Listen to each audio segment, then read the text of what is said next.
see them just love what they're doing. Second row again, questions for Travis as well. Brad Sink of the State. Dabo, you seem to not take these ACC championships for granted. And all the time that people talk about playoff, these really mean something to you.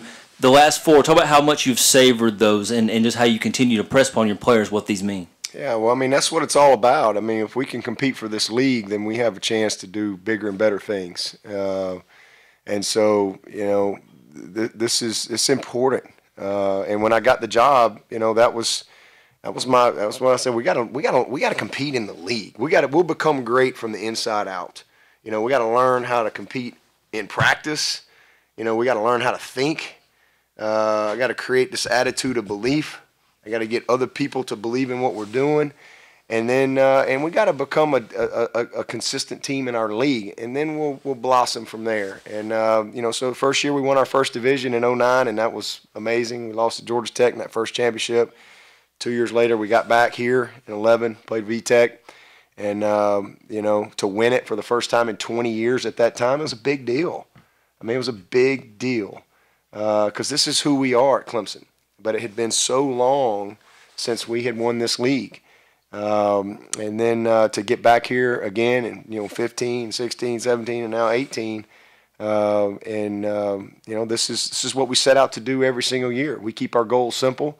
You know, we want to win the opener, want to win our division, win our state championship, win this league, and win the closer.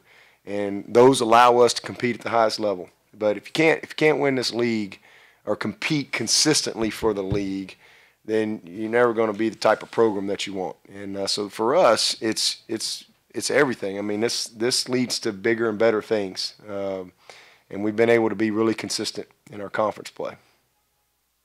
Front row. Travis, could you kind of walk us through that first handoff and, you know, kind of what you saw and what you felt at the end of that 75-yard handoff? Just going into that first play, it was kind of like a little outside zone that we have been running all week, and I knew it was going to be the first play of the game, and just getting that handoff and seeing the back of where he fit and seeing it was just well blocked. I mean, it was just a big hole, and I got around that to the outside, and Amari just has his guy just standing still like that, and I mean, after that I just knew I was going because Amari, great block downfield, wouldn't have made it without him. I just thank him for that. Middle of the room. Travis, Trevor Groves, CUTigers.com. You didn't have a lot of yards in this game last year. Just wondering how special it was for you to have a game like you had tonight after being named ACC Player of the Year, and of course breaking the Clemson single-season rush TD record last week. I mean, all that credit just goes to my offensive line. Just them coming in Monday through Friday, just grinding in practice every day and seeing what they do just gives us the group of backs that we have. We just want to go out there and lay it all on line for them. And I think the reason I've been so successful this year is just because the group of backs that I have, Tavian coming in there, just weighing the defense down, Adam coming in, and you see what he doing and out. And when Lindsay gets a chance, he's just unbelievable what he do and the vision that he have. And all my credits go to those guys. To our right. It's no secret that you and Alabama are both going to be in the playoff for the fourth consecutive year. We don't know if you guys will meet again, but do you consider Alabama, Clemson a rivalry?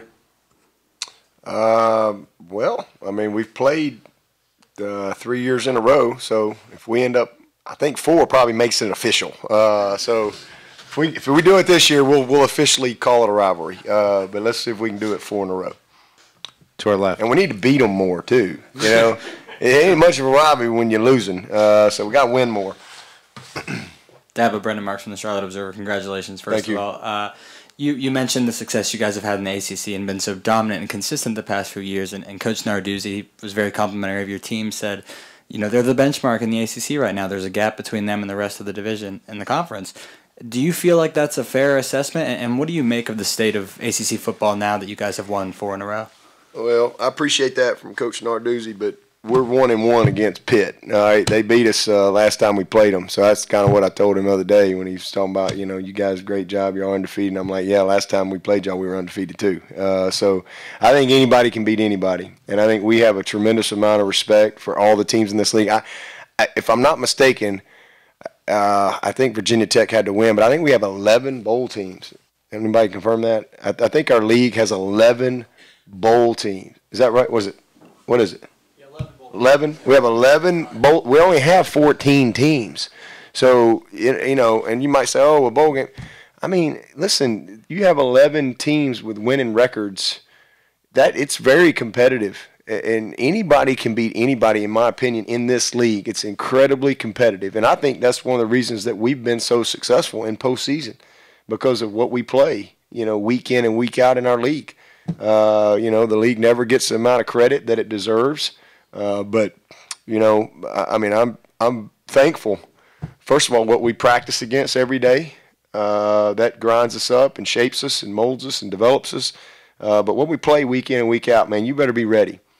And so I have a ton of respect for all the teams in here. So I'm not going to sit up here and say we got something. Man, we've worked really hard to build our program, and we're proud of what we've done. But you know, it's that far from the outhouse to the penthouse. So I know how small a margin it is, and there's a lot of great teams in this league that you know, I think are continuing to you know, build their programs. But you know, we've been very fortunate to have the consistency that we've had. Take two more questions. Left, middle. Dabo, you were obviously on December 1st, 2008, dreaming big, thinking big, but were you thinking this big?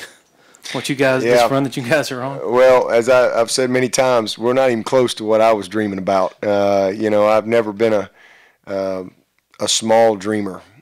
You know, I've kind of always, I had a lot of time as a kid to dream because there wasn't much else left to do. So, you know, I've always dreamed big. You know, the Bible says, as a man thinketh, so is he.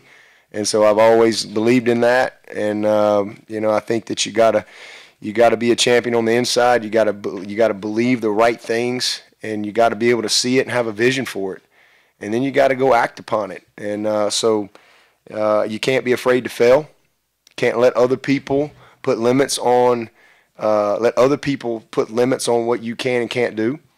And so, man, absolutely. I felt like that. I mean, there's a few things I think we could have done better, but I absolutely had a vision for building a program that could be special and that could be hopefully a model in college football.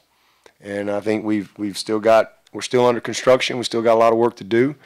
You know, I continue every day and every year to continue to dream and to believe in you know, a very positive future.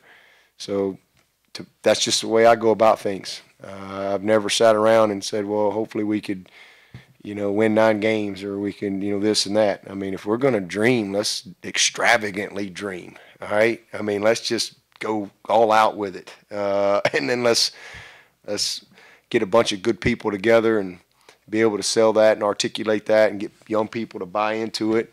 And, man, it's amazing what you can do when you get a bunch of people to come together for a common purpose, singleness of purpose, one heartbeat. You know, it's powerful. It's powerful. It's what the Bible says, you know, 2 can accomplish more than twice as much as 1. And so there's great synergy when you got a lot of people that believe in that same vision. And it's what we got at Clemson. Middle of the room. Gary McDaniel, Clemson Sports News. Dabo, your senior class, you mentioned 53 wins, 4 ACC titles, 4 trips to the college football playoff. The legacy they leave behind, can you speak to that? I really can't. I mean, it's, you know, I was a part of a pretty special group when I was a player. I mean, we went 11-1 my junior year, 13-0. My senior year, we won the first conference championship. I mean, I had an unbelievable experience as a player. Won the national championship. We were a pretty special senior class at that time. And then I've been around some great groups here. Man, that senior class last year and the senior class the year before, I think this is either the 4th or 5th year in a row that our senior class has become the winningest class in school history. And this group has taken it a step further because they're the winningest class in ACC history, and now they've tied the record for college football. You know, so it's amazing. It really is. And, you know, to me, I think to be great at anything, you have to be very consistent for a long period of time. And, man, these guys are great because they've done that. They've done that. They've been unbelievably consistent for a long period of time. and you just got to tip your hat. For me, as a like I said, as a grown man, to see in this world, to see a bunch of young people be so passionate about something and so just sold out to achieve it and bought in and just truly love each other. And I mean, the servant leadership on our team is unbelievable. These guys are amazing human beings, first and foremost. I mean, they're great players, but they are unbelievable young people that are going to dominate in life. I mean, I cannot wait 10 years from now. I don't know where we'll be, but 10 years from now to see what this group of young men are going to do in life. I mean, it's going to be unbelievable to see. And I've had some great, amazing, dynamic leaders that have come through our program the last 10 years. But collectively as a group, I've just never seen anything like it. I mean, it's just amazing. And, I wish everybody could be a part of my meetings that I have on Mondays and Fridays with these guys and to hear some of the things that are articulated. It just gives you great inspiration for what our future is going to be. When you've got a bunch of young people like this, man, they're winners. And, they don't let football define them. It's bigger than that with this group. And they're going to do some awesome things in life.